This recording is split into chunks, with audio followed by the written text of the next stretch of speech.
இயேசுவில் அன்புக்குரியவர்களே, இயேசுவின் பார்வையில் பேறு பெற்றவர்கள் யார் என்பதை இன்றைய நற்செய்தி வாசகமானது நமக்கு தெளிவுபடுத்துகின்றது.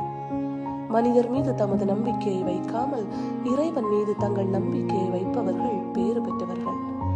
இவர்கள் தங்கள் வாழ்வில் எதை குறித்தும் கவலை கொள்ளாமல் தங்கள் நம்பிக்கை அனைத்தையும் இறைவன் மீது ஆழமாய் கொண்டவர்கள்.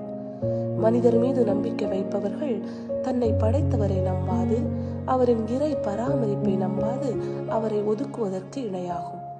மனிதர்கள் கைவிடலாம், ஆனால் இறைவன் ஒருபோதும் நம்மை கைவிடார். திருப்பாடல் ஆசிரியர் மிக தெளிவாய் கூறுவது போல, மனிதர் மீது நம்பிக்கை வைப்பதை விட ஆண்டவர் மீது நம்பிக்கை வைப்பதே மேல். இந்த உலகம் நிகழ்ந்தாலும், பசியும் பட்டினியும் வறுமையும் நம்மை வதைத்தாலும், நம் நம்பிக்கை இறைவன் மீது மட்டும் இருந்தால் நாம் பேறு பெற்றவர்களே.